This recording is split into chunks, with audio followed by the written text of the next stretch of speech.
Amanya gange nze Nsubuga Mustafa nkola ne Alihira Holdings era ndooza abantu abazze batukubira bagenda olaba nga yenze yennyini bwe balaba mu video ate nze gwe balabye ku site yaabwe. Biodigester kirabise nti kati abantu batandise okukkiriza nti gwe mulembe oguliko. Kituufu. Kuba okusookera ddala Omunnayuganda yali amanyi nti yaabo bokka abayina enzije enfunda kwa tuze twogerako nga ddalabira ddala ennyumba eri wano naye nga tetulina kabuyonjo we tugiteeka. Ku mulundi guno apartments zino zirabika nga zirina space nene nnyo naye era nabo basazeewo okukozesa nkola eno. Basazeewo okukozesa nkola eno lwa nsonga olw'ebirungi n'emisomo gye tuzze tukola ki tusomesa abantu. Tutundire ekinnya mulundi guno engeri gye mukikozeemu. Leero ndaba mwawudde mu bibiri saate bulijjo twali tulaba nga ye batadde tanka eno wabbali bwe muteeka amayinja.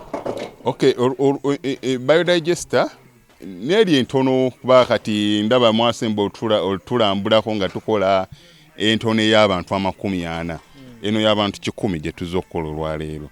So ekigikozesa nti nno oluusi twawudde lwa nsonga bantu 100 kitegeeza amazzi mangi. Oluusi ky'ovola abantu omuntu oli ankubira ne mugamba ogenda giteeka kuki ku nyumba y'amaka, apartments, muzikiti, ekereziya.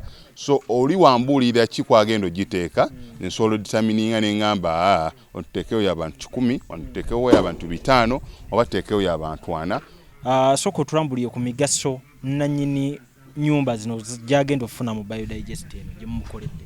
Kakati nannyini nyumba eno yeesiimye nnyo lwa nsonga nti eno biodigester era emigaso gyayo egigirimu gyagenda ofuna. Ekisooka tagenda keera lunaku agambe nti bannange septic yajjudde nti nno ajja aleeta ekimotoka ate kimuggyako ssente ng'olwedde yagizimba. So biodigester tegenda keera ku makya nti ejjudde. So nawe nkityo ogwo mugaso gwe gusinga kubanga eri gundi yaffe twagikolanga naye ate era still ng'ejja n'ekulya lwa nsonga nti ebeera etuuka n'ejjula. So etuuka ng'esigala ekulya wadde nga ate wagiteekamu ssente yo nnyingi.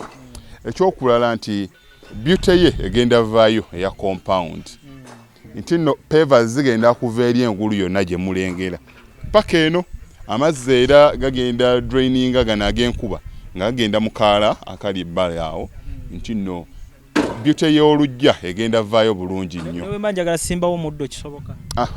N'oba oyagala simbawo muddo ogwo kubanga kati singa owa kamera waffe akulaga nti nno system ogira nti eri wansi fuuti 2 kweno level kwe tuyimiridde wansi fuuti nga 2 so omuddo kakube guyina emirandira gitya guba gujja mmera yes bannange tetukolera bagagga bokka ate era tetusijja bayita baavu omuntu wa wansi omufuna mpola fenna gye tuggwa nange ndi mufuna mpola so sikolera bantu sina kika kye ngamba mbuno nkolera baneeno wabula buli omu nga bwozze bwe tukola ki bwe tukwata kati Alhira Holdings Uganda Limited tusangibwa Kamoocha Prince Charles Drive plot 45 Kamoocha we wali offices zaffe tuyina namba z'amasimu esooka ya Airtel 07017669992